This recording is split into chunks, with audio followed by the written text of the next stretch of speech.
why am I not afraid of Islamo-Fascism? Look, Islamo-Fascism, if they actually existed, would kill me first. They'd be like, okay, let's see, who do we start with? Do we start with the Jews? That's a good place to start if you're an Islamo-Fascist.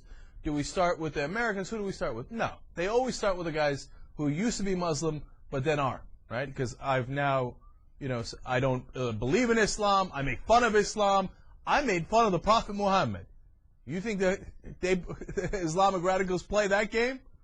I'm first on their list. So do I want them taken over? Hell no, man. I've got more interest than anybody else in making sure Islamic fundamentalists don't take over. They're my #1 threat, okay, in the world. Now, why am I not afraid of them? Number one, it's not a real threat, man.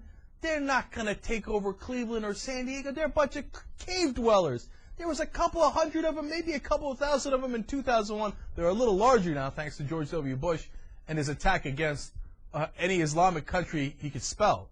And I know that list is short, but it's somebody will help him with the other ones, and he'll start to get broader and broader. So these guys, I mean, look, can they attack us? Of course they can. I saw 9/11. Are they a real threat? I knew they were a real threat before the Bush guys did. And I read about Al-Qaeda back in the 1990s and wondered why we didn't do more about it. And what did Bush do in the 9 months before 9/11 happened? Nothing. Squat. What has he done to catch Osama bin Laden since? Nothing. I understand the threat.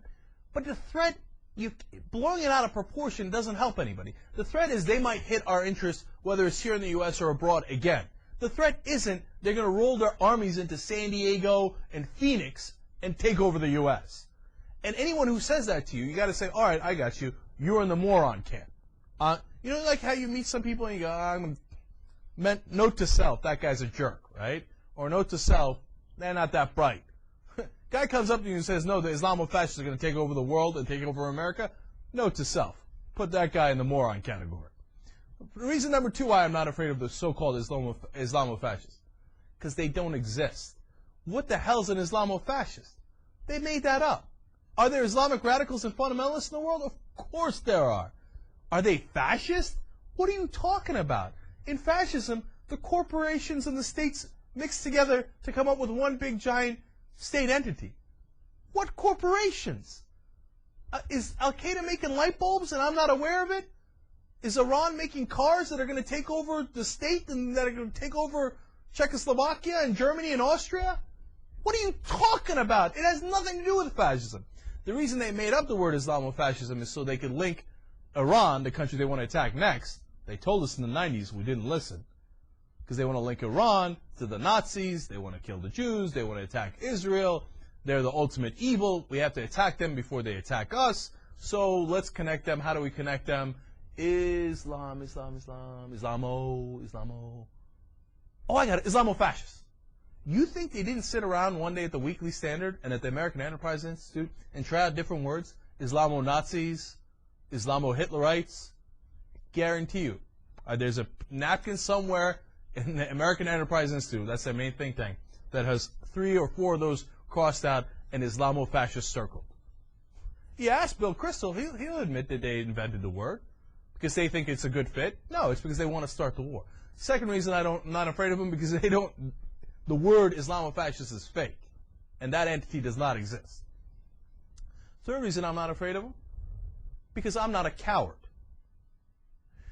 These neocons, oh my God, we're so scared, oh my God, they're going to attack us any moment, they're going to take us over, they're going to take over Europe, then they're going to take over the U.S., I'm so scared. Let's change everything. Let's start torturing people, let's ignore the Constitution, let's stop being Americans. And let's attack first. First strikes, yeah, aggressive war. Just like the Germans. No, we're different. They're like the Germans, we're not like the Germans. I wouldn't be doing projection at all.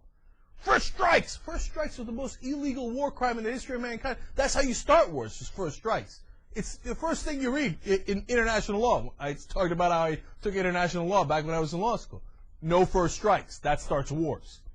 You are allowed to do a preemptive strike, but only if the bombers are in the air. What bombers? Where's Iran's bombers? Have they launched the subs? I'm not aware of their subs.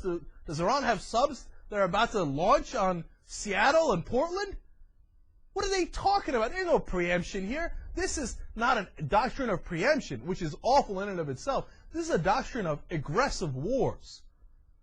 And I'm not afraid of Iran. I'm not afraid of Al-Qaeda. I think we can beat them by being Americans, okay, and being true to who we are, having the courage of our convictions. I don't need to sell out the Constitution because I'm afraid of Al-Qaeda or Iran. The neocons are afraid. And look, this is what the Democrats have to do. They have to pound this home. They have to call them wussies. They have to call them whips. They have to say that these people are scared and they're weak and they're cowards. And that's why they want to change what America is and become more like our enemies to fight our enemies. This is the last thing the Republicans are standing on. Knock out their legs and use the tricks they've been using on you for 30, 40, 50 long years. And because it's true, they are scared. They are weak. We're strong. We believe in America. And if you believe in America and you're a true American, you would never change our Constitution or the way we do things or our principles. These colors don't run, Young Turks.